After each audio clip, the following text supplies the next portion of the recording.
Não se desespere, Provocações Filosóficas é o livro de Mário Sérgio Cortella, lançamento da editora Vozes. Vamos começar pelo título do livro? Ah, sim. Eu tenho dois outros que começam com não. Tá. Esse livro é meu 18º livro dentro da minha carreira, mas eu tenho dois outros que começam com não. O primeiro deles é Não Espere pelo Epitáfio. O segundo é Não Nascemos Prontos e agora esse terceiro fecha um ciclo com o Não Se Desespere. Todos eles são provocações filosóficas e o título vem, em grande medida, da ideia de nós recusarmos a percepção de que as coisas são como são, não há outro modo delas serem. E nesse sentido, né, a ideia do livro é nos provocar, essa é uma tarefa também da filosofia, para que a gente seja capaz de não acomodar, não ficar sempre naquela percepção que às vezes parece trágica, né, de que é assim, não há alternativa, ao contrário. Né, desse ponto de vista, são 31 provocações filosóficas que querem mexer conosco. Né, e nesta hora, o título, Não Se Desespere, ele advém até de uma coisa curiosa. Né, eu sempre terminei minhas aulas na universidade, e isso ficou até conhecido entre os alunos, ao terminar a aula, na hora da despedida, dizer então boa noite a todas e a todos e não se desespere. Né? E esse mote acabou servindo dentro da editora Vozes para qualificar, né, essa nova obra. Eu lendo, né? Eu percebi que você já começa, logo no primeiro capítulo, você já traz o tema Não Se Desespere. Quais os motivos que nós temos para não se desesperar? Qual é a raiz dessa palavra, desespero? Eu tenho um hábito, né, Dalcides, todo livro que eu autografo, eu tenho o hábito de escrever, além do nome da pessoa e do meu, claro, uma virtude. Cada livro é uma virtude. Então, Não Espere pelo Epitáfio é vida.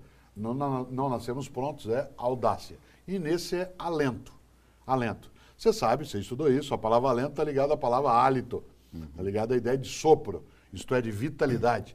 Aquilo que os gregos arcaicos chamavam de pneuma, né? Como a gente escreve, isto é, o espírito vital. Boa parte das religiões antigas lidavam com a ideia de que a força vital vinha do sopro. Né? Você se lembra que na tradição judaico-cristã, quando a divindade, antes dela aparecer, sempre tinha um vento forte antes, Certo. um roá, né, em hebraico, que produzia uma inspiração. Por isso, A vida do Espírito Santo. Exatamente, a própria ideia daquilo que sopra. Por isso, a palavra esperança, por incrível que pareça, a noção de spes em latim está ligada à ideia de espirro também, né? De espirro. Muita gente não conecta as duas coisas, mas espirro e esperança têm um antepositivo, no caso, quase um radical, que é expes, que é aquilo que faz com que a gente se movimente. Por isso, já no primeiro, né, capítulo dos 31, eu trabalho com a noção de esperança, trazendo à tona algo que você falou na abertura do programa, que é uma ideia antiga e necessária do grande Paulo Freire, que é ter esperança do verbo esperançar e não do verbo esperar. Porque as pessoas falam, espero que dê certo, espero que funcione. É uma resignação que, em grande medida, pode até, né, de uma certa forma, ser, acima de tudo, um conformismo que não é compatível com um homem ou uma mulher que não sejam fracos, que tenham iniciativa, que sejam capazes de ir buscar. Eu vou arriscar dizer que eu não percebo nas suas obras uma preocupação sua com o acabado, com o definitivo. Talvez até por isso que os seus livros, em geral, têm o subtítulo Provocações Filosóficas. Essa é uma postura que você tem em relação à vida? Em alguns livros, sim. Né? Em alguns deles, eles têm uma completude um pouco maior. Mas aqueles que lidam com provocação, eles servem para fazer com que, por exemplo, você e o Cid, vocês se sintam desafiados a pensar algumas coisas. Acho que uma das coisas que a filosofia precisa carregar cada vez mais é a necessidade de indagar e, portanto, de mexer, ou, usando o latim de novo, emocionar. O emovere, aquilo que mexe contigo, que faz com que você até se espante. Né? Quem estudou filosofia, que também é o teu caso, sabe que a ideia da admiração, Aristóteles falava isso, né, lá no século IV a.C., admiratio, admirar-se, isto é, olhar à distância, eventualmente ter algum espanto, ficar provocado a procurar algo que não aparecia no primeiro momento e que, portanto, sai do nosso óbvio, né, nos tira, né, de um modo habitual de pensar, que eu acho que é tarefa da filosofia. Não é só dela, mas é dela também. Hoje, de uma maneira em geral, as pessoas estão fugindo, não estão recebendo, melhor dizendo, esse alento? O mundo, como está configurado, ele está mais sufocando do que alentando as pessoas? Nós temos hoje uma coisa muito perigosa, Cid, que é uma vida movida à pressa, não necessariamente movida à velocidade. Muita gente diz que nós estamos tendo um mundo mais veloz. Nós estamos tendo um mundo mais apressado. Muito mais apressado significa sem tempo para meditar, sem tempo para refletir. Estamos tendo até a possibilidade de uma existência que seja mais automática, mais robótica, mais alienada até. E nesta hora, o sufoco vem quando você e eu nos sentimos isolados. Isto é, quando a gente não percebe alguma coisa que além do Grande Sertão, para trazer o Guimarães, que seja vereda. Né? Que a gente acha vereda para sair dali. Né? Eu sou filho de italiano, por isso Cortella, isolado, isola, italiano é ilha, isolado é ilhado. Né? Algumas pessoas estão ilhadas na própria condição e elas não conseguem dar um passo além daquilo. Claro que um mundo como hoje, que é turbulento, em que a gente vive em voz alta, em que a gente tem grandes aglomerações de pessoas, acabam tirando de nós um pouco a ideia da esperança, da impressão de que não há o que fazer. Ao contrário, nós temos absolutamente muito mais meios hoje de fazer melhor aquilo que eleva a vida do que já tivemos em tempos anteriores. Há 100 anos, e você sabe disso, né, a média de vida no Brasil era de 44 anos de idade. Hoje é de 74. Isto é, nós temos mais tempo vital e temos maior capacidade de ferramentas e tecnologia, de conhecimento que leve a isso. Em grande medida, o desespero hoje é muito mais uma desistência do que algo que alguns chamam de realismo. Nessa noite em que, na tribuna, Mário Sérgio Cortella fala sobre o seu livro Não Se Desespere, eu convido você a participar. Todos aqueles que enviarem um e-mail, fazendo um comentário, uma questão, uma pergunta, estão concorrendo a 4 livros de presente que a produção vai escolher os 4 participantes. A pergunta que chega do Otávio Iaraia, de São José do Rio Preto, ele pergunta assim: Cortella, eu gostaria de saber como o filósofo difere religião de religiosidade. Eu gosto muito dessa questão porque, claro, que religiosidade é um sentimento de reverência à vida, ao mistério do sagrado, daquilo que a gente tem afeto, mas não necessariamente tem toda a razão para compreender como é que isso vem à tona. A gratuidade da vida, o gesto que afaga, a capacidade de compreender a amizade, tudo aquilo que nos gera reverência ao alimento, ao sol do dia, à chuva que consegue irrigar, tudo aquilo que faz parte de algo que, em princípio, não precisaria existir, que era a vida e existe. Exatamente por isso, essa percepção, que alguns chamam de espiritualidade, pode também ser chamada de religiosidade. Agora, algumas pessoas pegam essa religiosidade e a institucionalizam, ou seja, formalizam essa religiosidade junto com outras, num culto, com um livro, com um clero eventual, com uma prática comum. Aí se chama de religião. Por isso, religião é a institucionalização, a formalização da religiosidade. É impossível uma religião sem religiosidade, mas não é impossível religiosidade sem religião. Há muita gente que tem uma percepção da sacralidade da vida, mas não necessariamente pratica uma religião específica. E por isso vale pensar. Eu até, nesse livro, tenho um texto provocativo que tem o seguinte título: Religião não é coisa de gente tonta. Qual é a lógica por trás disso? Porque religião não é coisa de gente tonta, religião é coisa de gente. É que tem gente que é tonta e gente que não é. Tem gente que é tonta na ciência, no esporte, no jornalismo, na universidade e na religião. E tem gente que não é. Por isso não é coisa de gente tonta, é coisa de gente. Há um jeito tonto de fazê-lo e um jeito não tonto de fazê-lo. É questão de escolha também. Vamos às perguntas de telespectadores. E que bom que você está participando com a gente, muitas perguntas chegando. Paulo, vamos lá. Vamos lá, Dalcides. Primeiramente, boa noite ao Cortella e ao Cid. Muita gente participando, você pode participar com a gente, concorra ao livro Não Se Desespere, do nosso convidado Mário Sérgio Cortella.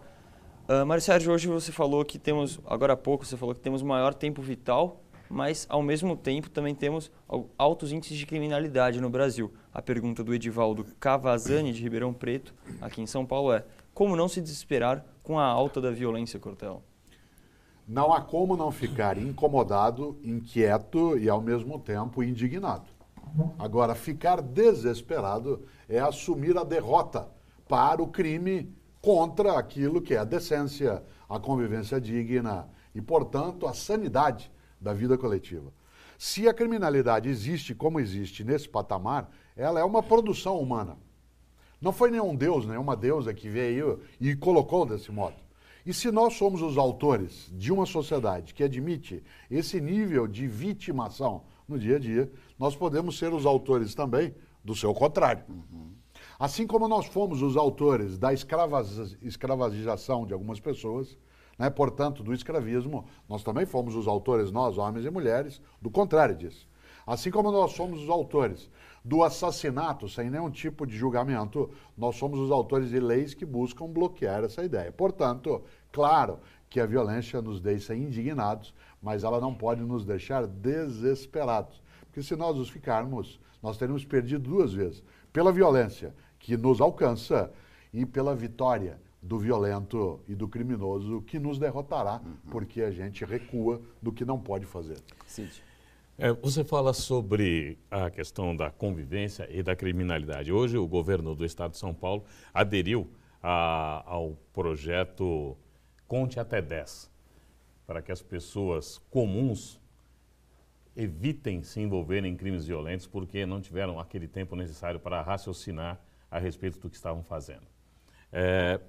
O senhor acredita que um tipo de campanha dessa natureza possa efetivamente ajudar a reduzir a criminalidade, principalmente a questão dos crimes graves de homicídio, que acontecem principalmente em família e entre pessoas conhecidas? Impedir, não, mas dificultar pelo movimento da consciência, sem dúvida.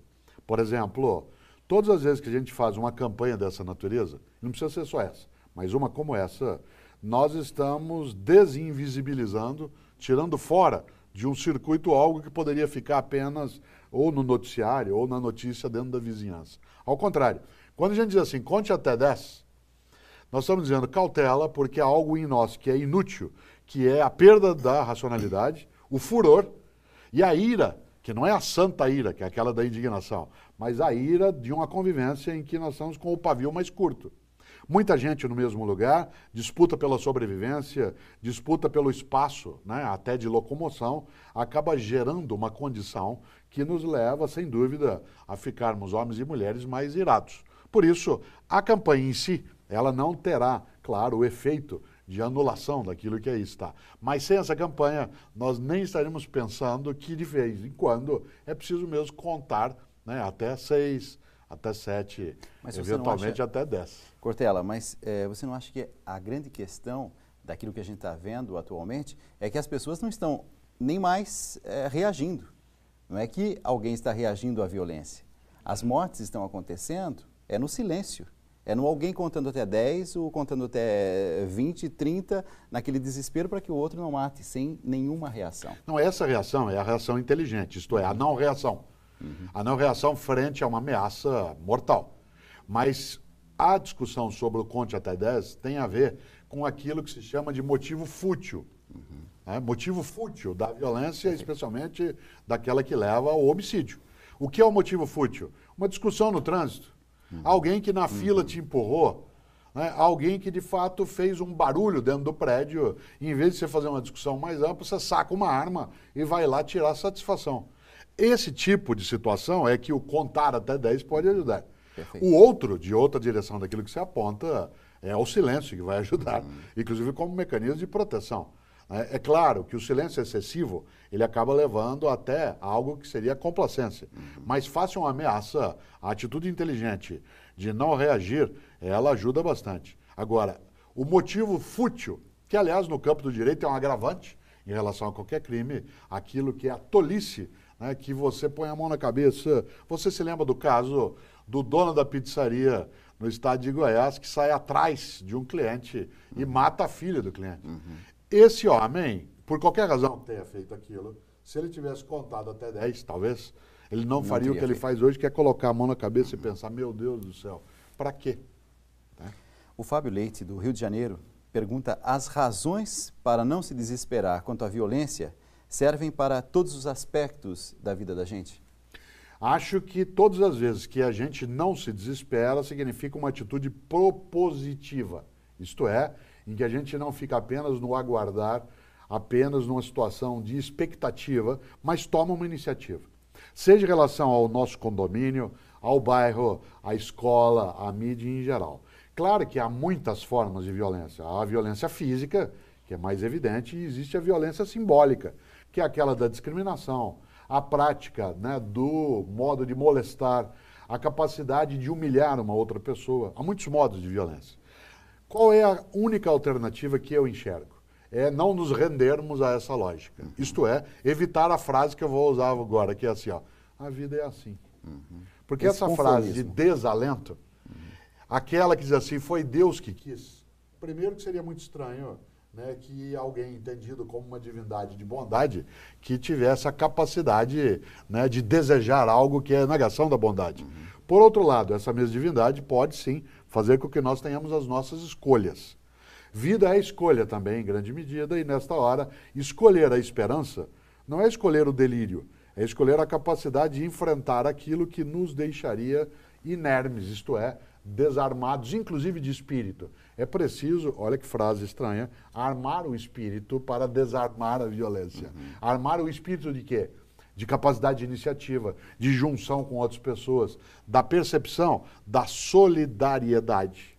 Isto é, lembrando que a palavra solidário não vem de solidão, ela vem de sólido.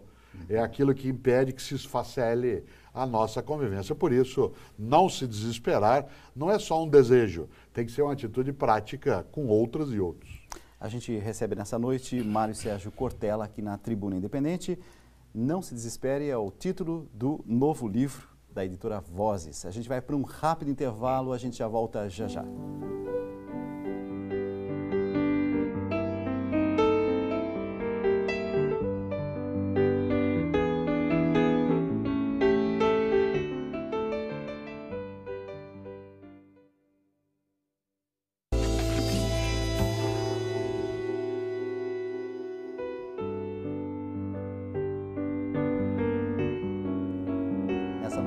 Recebemos na Tribuna Independente Mário Sérgio Cortella, filósofo, autor, palestrante, com o seu livro Não se Desespere, editora Vozes. Várias e muitas perguntas chegando, entre elas, por que a teologia da libertação, uma das filosofias mais bonitas da igreja, foi colocada de lado? É o Gilmar Ribeiro. Eu acho que a teologia da libertação, ela tem o seu espírito preservado ainda em algumas comunidades cristãs, não só católicas, porque a teologia da libertação ela não foi exclusiva do mundo católico. Se nós olhamos, né, parte da cristandade, especialmente na América Latina, assimilou essa percepção de uma teologia voltada para a libertação em relação à pobreza, em relação à violência na convivência, em relação, inclusive, a uma igreja que fosse absolutamente formalizada. Acho que há possibilidade, não de retomar a teologia da libertação como ela foi, né, em Medellín, como ela foi em Puebla, né, nos anos 60 e 70 e 80, dentro da América Latina, dentro do mundo também católico, mas de retomar algumas coisas que estão no espírito, né, da teologia da libertação, que eventualmente até o atual Papa poderia trazer à tona, não de maneira tão intensa, inclusive porque ele nem cardeal seria se ele fosse hoje alguém que defendesse uma teologia que os papas anteriores tiveram alguma recusa, mas parte daquele espírito eu não tenho dúvida de que ela retorna. Afinal de contas, o Concílio Vaticano II inspirou uma determinada percepção teológica que não perdeu todo o fôlego e nem deve perder. Bonita é, pode ter tido um outro momento, né, de descompasso, mas jamais o fruto deixou de cair numa terra que pudesse ser boa. Cid. Professor, a família hoje parece que atravessa um momento de discussão. Muitos pais angustiados em como criar os filhos, chegando na fase da adolescência, um mundo de tecnologia que os pais têm dificuldade em grande parte de acompanhar, principalmente nas regiões menos privilegiadas. O livro tem alguma dica sobre como trabalhar isso? O que o senhor pensa a respeito? Tem alguns textos desse livro que lidam da educação de crianças e jovens, né? Se você observa, alguns deles falam de educação, outros dos textos falam se as crianças e as nossas crianças, as nossas, isto é, aquelas que estão ligadas a uma frase que não é minha, mas que eu repito sempre que posso, que diz que o mundo que nós vamos deixar para os nossos filhos depende muito dos filhos que nós vamos deixar para esse mundo. E nesta hora, a questão da família é decisiva. Porque a família, ela sempre foi e precisa ser um território de proteção, de autocuidado, de capacidade afetiva. Agora, cidades grandes, a inclemência do dia a dia, as distâncias entre a casa e o local de trabalho acabaram produzindo algumas fissuras, né, na estrutura familiar, que se supôs que a escola daria conta, e não dá. A escola faz escolarização. Não se confunda educação com escolarização. Escolarização é um pedaço da educação. Nesse sentido, a família precisa começar a criar tempos de convivência. Um deles, cozinhar junto. Pode parecer pouco, mas cozinhar junto, com crianças, levam à convivência que ela tenha percepção de processo, da fruição de um momento. Outro, ouvir música junto, em vez de cada um com seu fone de ouvido, que é até confortável em algumas situações, partilhar a música. Aí o argumento, Cid, mais forte que eu ouço, às vezes assim, eu não tenho tempo. E eu repito sempre a mesma coisa e digo, não até as pessoas se cansarem, mas talvez até que se convençam. Tempo é uma questão de prioridade. Se você diz que não tem tempo para algo, é porque aquilo não é prioridade. Eu dou um exemplo sempre. Aliás, coloco no livro. Você já viu um infartado que sobrevive e não tem tempo? Antes de infartar, falava assim, ande um pouco, todo dia faça uma caminhada, não tenho tempo. Infartou. Amanhã, 6 da manhã, está caminhando. Ele mudou o relógio? Não, ele mudou a prioridade. Exatamente. E Até nesse para sentido, de fumar. família é prioridade. Vamos às perguntas de telespectadores. Quem nos está mandando uma pergunta agora é o José Ricardo de Souza, historiador e professor de Paulista, Pernambuco. Ele afirma, chegamos à pós-modernidade. Como defende Bauman, estamos em um mundo pós-moderno, de liquidez. A pergunta dele, para onde estamos indo em meio a mudanças tão radicais em termos de tecnologias, comportamentos e condutas? Há uma questão muito forte nisso, que é um modelo de convivência que é, em grande medida, apoiado numa tecnologia de simultaneidade, de pressa, né, de instantaneidade e de mobilidade. Isto é, antes das novas tecnologias, daquilo que é o mundo digital, nós tínhamos todo mundo perto e um pouco junto. Hoje nós temos todo mundo junto e ninguém perto. E nesse sentido, essa transformação de átomos em bits acabou levando a um esvaziamento também das relações. Agora, o que se chama de pós-modernidade, em grande medida, traz à tona uma grande questão. Nós estamos esgotando um pouco essa nossa fixação, quase que essa idolatria por uma tecnologia extremada. Por exemplo, redes sociais, que são importantes para a convivência, o contato, depois de um tempo você perde um pouco do fôlego em relação àquela questão, até do alento. Né? Você começa a querer, talvez, não ter que ficar o tempo todo narrando, contando, fazendo. Outro exemplo, ninguém entra num restaurante na cidade de São Paulo, que é onde eu moro, porque está na porta escrito assim, temos os melhores fornos micro-ondas. Mas se tiver escrito, temos fogão a lenha, aí você entra. Certo. Isto é, existe sim uma tecnologia que tem que estar conosco, a nosso serviço, mas ela não pode esvaziar a nossa capacidade de humanidade dentro disso. Para onde vai? Para onde nós levarmos. Né? Nenhum movimento humano vai por si mesmo. Um grupo, uma sociedade, um tempo o carrega. Vamos entrar na questão ética. A gente fez uma matéria, um VT, e a gente tratou um pouco isso com alguns profissionais e também com pessoas nas ruas. Vamos lá. As aflições do dia a dia têm sido cada vez maiores. Coisa dos tempos modernos. Trânsito, estresse, correria. O mundo de hoje exige cada vez mais das pessoas e estimula o surgimento de ambientes hostis e competitivos. Isso tem abalado as relações sociais, que antes eram olho no olho e agora estão mais distantes, virtuais. Nessa evoluída era de tanta tecnologia, uma palavra que muitas vezes fica esquecida é ética. Porque você respeitar a sociedade de uma forma geral, acho que isso é ética. Eu acho que é se relacionar bem em grupo, sem ferir as pessoas, guardando suas opiniões, sem haver agressão.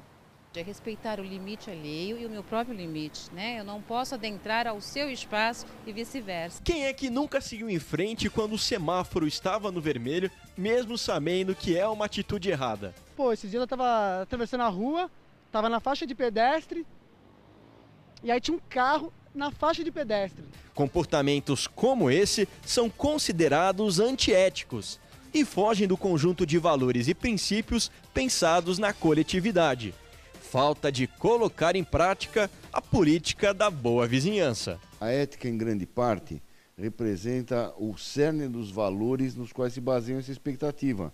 A gente precisa saber o que o outro vai fazer para poder organizar nossas ações em função desse comportamento, para que a gente possa cooperar, para que a gente possa viver harmonicamente em conjunto. Ter um comportamento ético é algo tão indispensável que áreas específicas passaram a desenvolver o seu próprio código de conduta. Um bom exemplo disso são os princípios éticos de cada profissão. O jornalista José Armando Vanucci comenta todas as manhãs na Rádio Jovem Pan notícias sobre os bastidores da televisão. E ele fala da importância da ética dentro do jornalismo.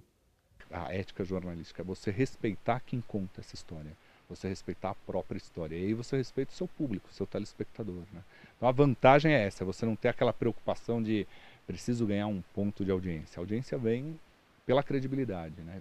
E isso eu vi no decorrer da minha carreira, né? Assim, eu poderia ter conseguido muita coisa antes, mas de uma maneira não tão estruturada, né? Quando você age com mais ética, com o básico do jornalismo, que é ouvir os dois lados, checar a informação, você cria uma credibilidade. Isso te dá um caminho futuro melhor do que o presente.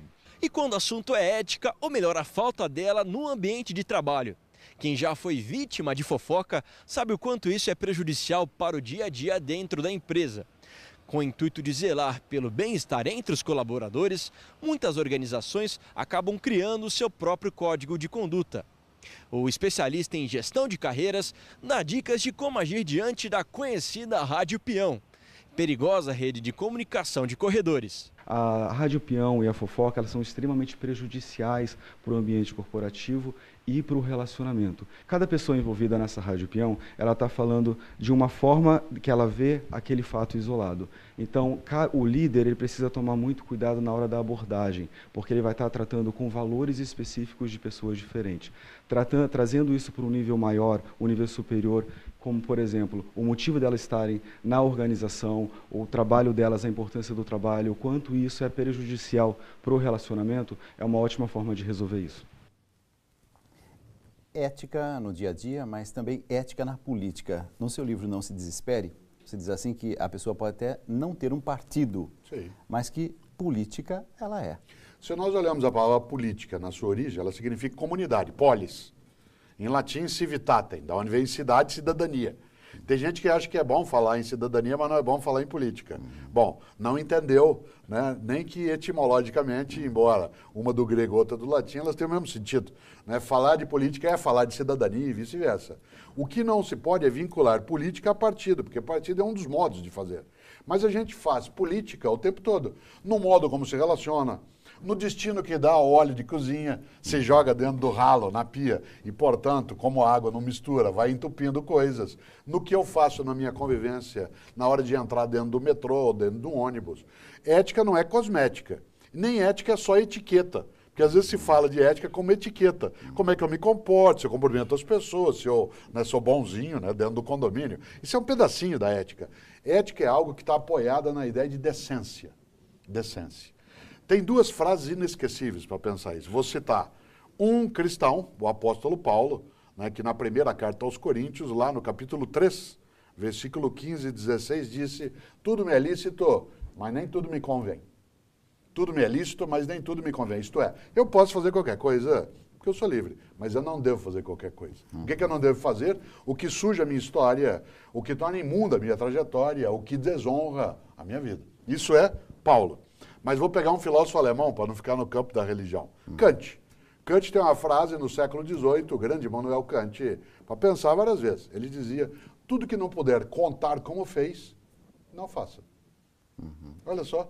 Tudo que não puder contar como fez, prático ao mesmo não tempo, faça. Né? Porque se há razões para não contar, essas são as razões para não fazer. Eu não estou falando de sigilo, estou falando de não ter vergonha. Porque se algo te envergonha, então você não quer que saibam, é porque não deveria ser feito.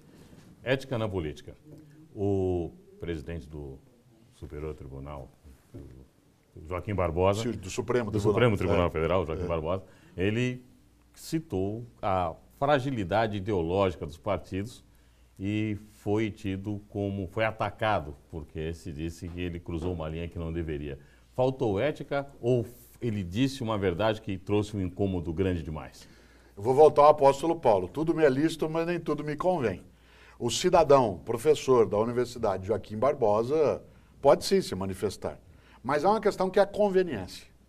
Há situações em que, num país que tem 3 poderes, em que se deseja o equilíbrio, quando um dos chefes de um dos poderes, no caso do judiciário, o ministro Joaquim Barbosa, emite uma opinião sobre a constituição de um outro poder, no caso legislativo, ele está não produzindo uma interferência, mas talvez esteja opinando em algo que ele deveria guardar.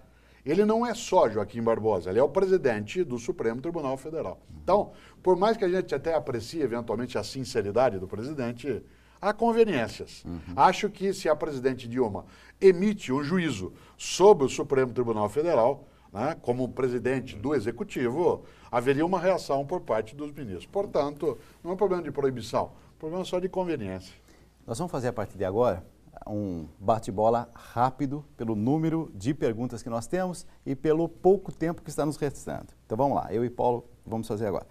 O Benedito Fagundes, de Botucatu, pergunta assim: como andam, Cortella, os valores nas famílias? Aquelas que desejam uma vida que no futuro seja decente estão tentando trabalhar alguns valores como honestidade, sinceridade, humildade, pluralidade, capacidade de solidariedade. Algumas famílias estão deixando isso de lado, estão distraídas. Afinal de contas, do jeito que algumas coisas estão, trazer o Mahatma Gandhi à tona, dizia ele, olho por olho, um dia todos acabamos sem enxergar. E nesta hora, então, continua valendo a ideia de que a família tem que se responsabilizar em vez de fingir que não é com ela e achar que é a escola que vai lidar com isso. Mais perguntas? Anitta Araújo, de Campinas, aqui em São Paulo. A falta de ética que vemos ou vivenciamos em determinadas situações é um traço cultural do brasileiro ou do ser humano de modo geral? Nós somos capazes, qualquer ser humano, de coisas magníficas e de coisas horrorosas. Nós temos uma coisa chamada liberdade. Porque Adão e Eva fizeram o que fizeram, porque quiseram. Foi dito a eles, não façam. Porque eles fizeram, porque eles quiseram. Ninguém os obrigou a fazer. Portanto, ética é escolha. Se a escolha, eu, Cortella, você pode escolher o que desejar. Aquilo que é correto na concepção daquele grupo social e aquilo que é incorreto. Algumas pessoas seguem num caminho em que se deseja a decência, outros procuram umas trilhas. Nem todo atalho é bom, né? Às vezes se procura o atalho e o atalho nem sempre honra, né, aquele que está escolhendo. Então, falta de ética, ela é uma questão brasileira de maneira alguma. Ela é uma possibilidade humana, mas não é obrigatório, né? Não ter uma conduta ética boa não é obrigatório. Agora, tê-la é obrigatório para algumas pessoas, provavelmente para você e para mim. O Bruno Roveri, ele pergunta assim, a importância do ensino da filosofia. Por que não é uma matéria fascinante no ensino médio, apesar de ela ser algo fascinante? Durante muito tempo se entendeu a filosofia como sendo algo da obrigatoriedade e alguns professores ou professoras se limitaram a ensiná-la como algo ligado ao passado. Isto é, faziam do ensino da filosofia pura autópsia, né, que você pegava cadáveres de pensamento como Aristóteles, Platão, Heráclito, Parmênides, gente que morreu há 2.500 anos e colocava ali o cadáver ainda sobre a mesa para lidar. Com alguém que tem uma idade em que isso vai ser lidado com 15, 16 anos, é algo que não atrai de fato. O que é que tem que ser feito? Partir do agora e puxar a história para iluminar. Olhar questões desse momento. Qual é o sentido da vida? Existe uma razão para o mal? Será que aquilo que nós fazemos é direito ou é algo que está fora do nosso campo e é dever? Qual é a origem da verdade? Será que ela é um mero consenso ou existe uma fonte? Isso está no dia a dia, né? Esta capacidade de pegar o dia a dia e olhar na história vale. Vale para a matemática também, né? A matemática aqui é uma ciência belíssima, porque ela é pura poesia. Ela foi ensinada por alguns como suplício, né? Ora, vale ter filosofia? Vale. Vale qualquer filosofia? De maneira alguma. O nazismo tinha seus filósofos, as ditaduras têm os seus filósofos. Não é qualquer filosofia que serve. Não é filosofia em si.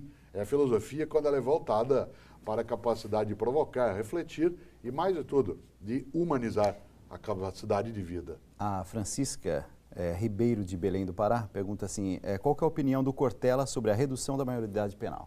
Eu acho que nós estamos numa discussão que pode caminhar para uma melhora daquilo que está hoje no Estatuto da Criança e do Adolescente, mas levando em conta que alguns países têm a maioridade penal aos 21 anos, certo? Como é o caso do Japão. Não é isso que leva o Japão a ter um nível menor de criminalidade por parte dos jovens. É o conjunto de políticas em volta dessa questão, a ausência de impunidade. Acho que a gente não pode perder a ocasião para, debatendo a minoridade ou maioridade, trazer à cena outras coisas. Agora, cautela. Muita gente está propondo abaixar o rio em vez de levantar a ponte. E nós temos que levantar a ponte em vez de abaixar o rio. Porque se agora baixa, o próximo vai passar para 14, depois para 12, depois para 10, porque nós estamos mexendo no sintoma sem lidar com a causa. Tem que mexer no ECA, sem dúvida. É desse jeito, com a minoridade sendo alterada ou a maioridade, a experiência não mostra que é assim. O momento nos leva a querer isso, sim, mas a raiva jamais é boa conselheira. Mais perguntas? A dúvida do Valdir Inácio Halber, de São Miguel do Oeste, Santa Catarina, é: Cortella, de que forma o senhor sente Deus? Uma energia vital, uma vibração, uma capacidade que me encanta pelo mistério. Posso dar vários nomes, posso dar várias origens. Uma das coisas que eu sei porque sinto, é a presença do sagrado na minha existência. Esse sagrado, ele se manifesta no sorriso, na gratuidade da vida, no alimento que me ilumina, na água que eu sinto a força de vitalidade que ela tem. Há pessoas que canalizam esta percepção num Deus específico, numa outra ideia, num conjunto de nomes. Isso, para mim, do ponto de vista da prática, é indiferente. Agora, como sentir? Sinto como vibração intensa de vitalidade, portanto, como um mistério que encanta no tempo. O padre Tenório Santos pergunta, Cortella, comente um pouco sobre a diferença entre angústia e desespero. Pois é, você sabe que Heidegger, grande pensador alemão do século XX, alguém que morreu, né, em 1976 e tem uma trajetória muito longa, ele tem uma análise que eu acho magnífica. Né? Ele dizia que a angústia é um sentimento extremamente positivo porque ele, por ser a sensação do nada, ele te dá a possibilidade plena. Claro que isso é filosofia, mas pense de novo. Quando você está angustiado ou angustiada, você não sabe o que está te provocando isso. Ele é um sentimento sem objeto. Exemplo, quando você está triste tem um motivo, quando você está alegre tem um motivo, quando está com raiva tem um motivo. Agora, angústia, você sente. É dia que você acorda e fala assim, eu não sei, é uma estranheza, tem alguma coisa, a gente faz até o gesto. Um nó na garganta. Me sufocando. Heidegger dizia que a angústia, porque ela é a sensação do nada, te abre todo um horizonte. Agora, o desespero é a ausência de horizonte. O desespero é o inferno. Não é à toa que Dante Alighieri colocou na sua grande obra Comédia, na porta do inferno, deixai fora toda a esperança vós que entrais. Porque o que é o inferno? É a ausência de esperança. Isto é, quando você mais nada consegue acreditar que é possível fazer. Angústia é um sintoma de algo que a gente precisa iluminar, enquanto que desespero é a incapacidade de manter a fertilidade do futuro. A escola tem cumprido o seu papel dentro da atualidade, no papel de formar, não de educar? Em parte, porque a escola não dá mais conta. Né? Numa sociedade como a nossa, de repente se atribuiu à escola a tarefa de oferecer ciência, educação física, artística, educação religiosa, educação para o trânsito, educação contra a droga, educação em relação à sexualidade, em relação à religião. Isso em 4 horas com 35, 40 pessoas na minha frente. Enquanto isso, algumas famílias terceirizam. Já tem personal trainer, já tem personal stylist, agora algumas famílias querem personal father, personal mother. Isto é, entrega para a escola que ela faz. Escola faz escolarização. A responsabilidade sobre a educação dos filhos é da família, de forma primária e de forma secundária, subsidiária do poder público. A escola faz um pedaço disso. E ela compra a ideia de formação? Bom, na totalidade não. Aliás, ela nunca deveria, jamais, ter anunciado que o faria. Uma escola que diz fazemos formação integral está sendo dissimulada. A formação de uma pessoa vem do conjunto, a começar da família. A escola é um pedaço. Responsabilizar a escola por essa questão é, como a gente diz no interior, atirar na perdiz e acertar o cachorro. O Fernando Fontoura Barbosa, de Santa Maria, no Rio Grande do Sul, ele pergunta como é que ele pode sair do estresse da vida moderna. De que forma ele vai superar esse desespero no qual ele vive? Há uma diferença entre cansaço e estresse. Cansaço resulta de um esforço intenso, estresse resulta de um esforço sem sentido. Trabalhar muito cansa, mas não precisa estressar. Cozinhar o dia inteiro cansa, mas não precisa estressar. Passar agora no inverno em Santa Maria horas, uma senhora fazendo, ou um senhor fazendo crochê ou tricô, né, cansa, mas não precisa estressar. O que é que estressa? Aquilo que eu não vejo a razão de eu estar fazendo. E eu costumo às vezes dar uma dica para saber se você está cansado ou estressado. Exemplo, amanhã, 6 da manhã, teu despertador toca. Você quer dormir mais um pouco? Só cansaço. Você quer não levantar? Isso é estresse. Né? Isto é, como é que você cura cansaço? Descansando. Como é que você cura estresse? Mudando de objetivo. O estresse é o esforço que você não enxerga para que está fazendo. Se você e eu, na vida moderna, ficamos estressados, em grande medida, esse estresse advém de eu estar fazendo algo que eu não entendo qual é a razão daquilo que faço. Eu tenho que mudar a razão, porque aí eu vou mudar o que eu faço. Perguntas de telespectadores. Agora a pergunta nos chega de Uberlândia, Minas Gerais, é do Franco Cristiano Alves. Ele pergunta, mas, Cortella, e quando a vida que a pessoa tira é a própria vida? Por que alguém chega ao ponto de cometer suicídio? E como evitar este suicídio?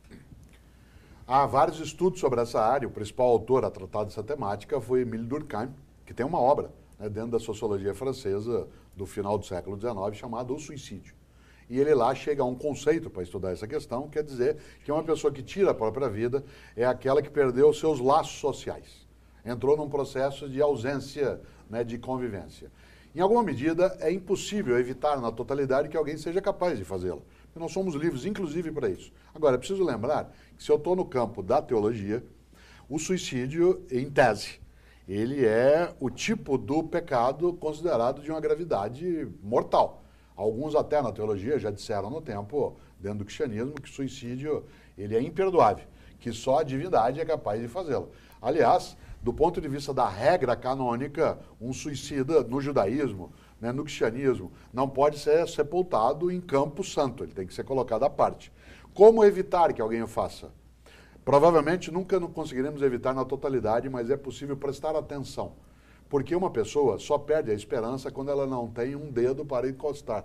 O quadro mais belo para mim de Michelangelo é quando Adão e Deus, no teto da Capela Sistina, estão procurando se aproximar, de maneira a que você e eu não fiquemos desesperados. Aliás, essa é a mais bela cena do filme ET, quando ele encontra. Porque o que é o grande sertão? É a vida. O que é a vereda? É o outro quando você encosta o dedo.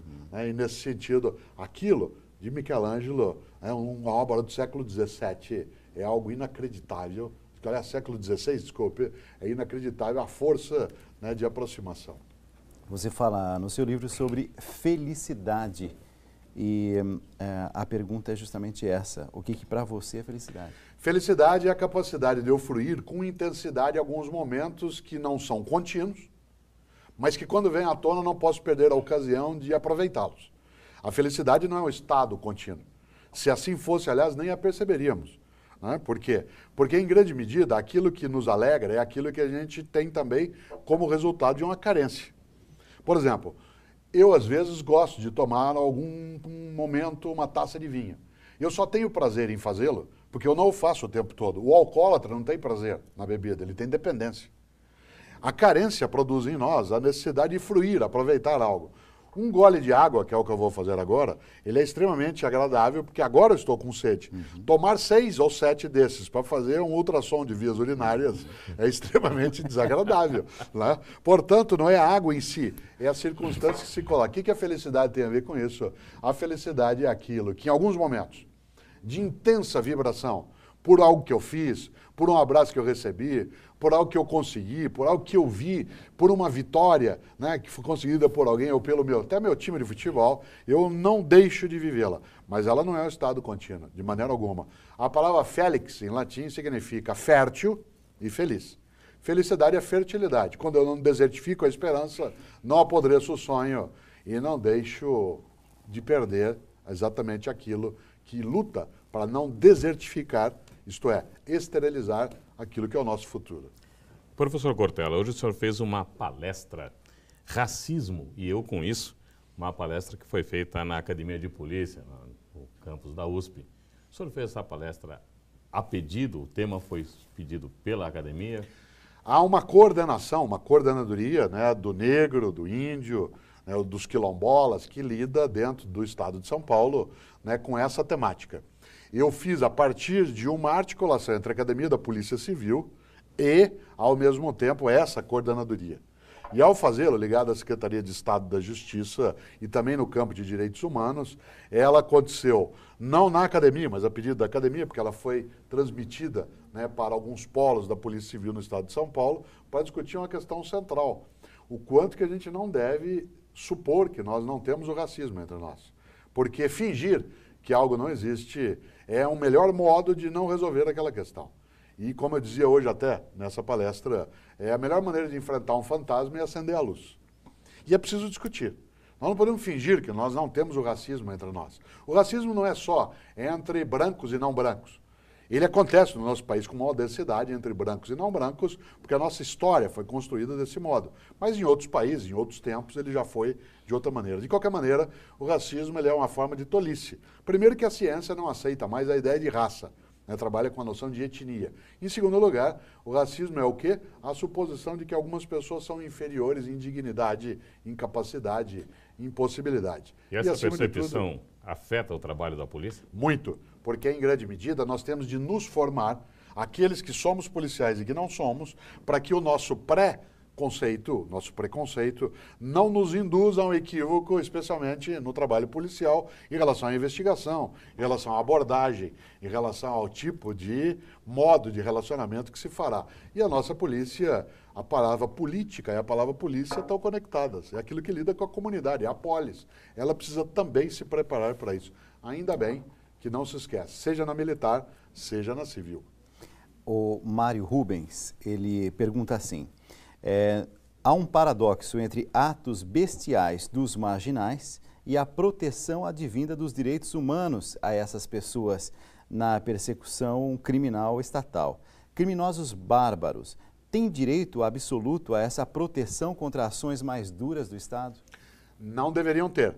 Aliás, a legislação brasileira, enquanto legislação, ela tem uma rigorosidade na lei que ultrapassa de vários países. A questão é que nós temos um sistema judicial que caminhou em passos menos velozes do que outras estruturas no nosso dia a dia. E há, de maneira geral, no nosso país, um número de pessoas que estão hoje nas penitenciárias, nas prisões, sem que haja um término do processo, usando uma linguagem judicial que não é a minha, que não tenha transitado em julgado, isto é, não terminou aquilo tudo, e que acaba ocupando a autoridade policial também com uma série de modos de caminho que levam a uma certa perda de tempo. Culpar a discussão sobre direitos humanos em relação a isso é não olhar, né, qual é o foco central da questão. Que eu fico indignado, e você também, com aquilo que é a bestialidade, né, no mau sentido da expressão, né, que a palavra carrega, sem dúvida. Agora, supor que é uma questão daqueles que protegem os direitos é não estar olhando, né, o ponto vital da temática. Não dá mais tempo da gente perguntar? Eu vou para a última questão e respondido em 2 ou 3 palavras. Professor, comente o desespero das pessoas que acharam que iriam perder o Bolsa Família. Marilena, de Niterói, Rio de Janeiro. Bom, aí uma coisa que a psicologia chama de histeria. Né? O que é histeria? É uma conduta, uma histeria de massa em que, de repente, corre uma notícia e quando você está agrupado e te leva a perder algo, você entra num estado de pânico. Pânico. E é claro que é compreensível que algumas pessoas que encontram no Bolsa Família aquilo que é a sua possibilidade de maior sustento tenham entrado nessa condição. Quem ajudou a propagar e quem até foi a fonte dessa situação é, de fato, irresponsável, em grande medida leviano, e se for uma autoridade pública, acima de tudo, né, praticou aquilo que é a patifaria dentro da ação da vida pública. Nessa noite nós recebemos Mário Sérgio Cortella aqui na Tribuna Independente com o seu livro Não Se Desespere, de editora Vozes. Cortella, muito obrigado pela sua presença. Muito obrigado. Fico feliz, gosto demais desse diálogo e acho que a gente, quando consegue trazer um pouco da filosofia nesta reflexão, ela nos ajuda a pensar, né, com maior clareza aquilo que a gente pode e não pode fazer é aquilo que a gente deve e não deve fazer.